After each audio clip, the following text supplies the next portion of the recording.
Yo, I'm Trey Chambers, I'm Sugo. and our dynamics project is on the boosted board. Boosted board is an electric power skateboard that has two rear motors. The skateboard can get up to 20 miles an hour and has a range of up to 7 miles. The hand controller makes the boosted board a very popular way to get around campus. Now let's jump into the dynamics.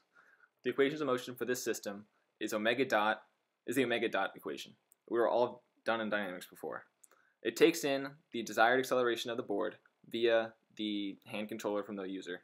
It then turns that acceleration into an omega on the wheels by applying a torque onto the wheels of the electric motors.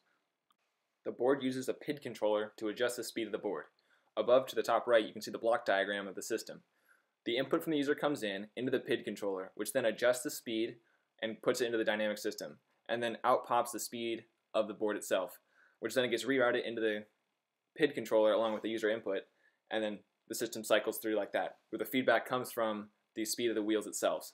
If we take the input from the user as a step function, as a percentage of max acceleration, so in the lower left-hand corner you can see the step function of 1, so the user is inputting max acceleration.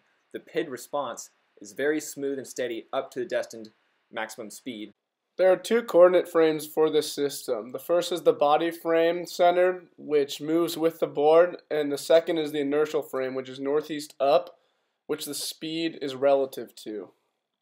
Once this control system is mastered, it creates a fun and easy way to get from one place to another in a very quick amount of time.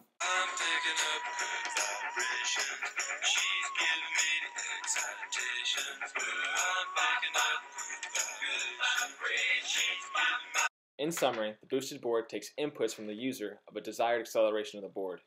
It then turns that acceleration into velocity of the board, which then is fed back into the PID controller to adjust how much the acceleration of the board will change to create a smooth change in velocity from slow to fast for the rider. The system is a continuous system because it doesn't have a discrete number of times it runs. It's always taking inputs and feedback from the board itself and from the user. That is the dynamics of the boosted board.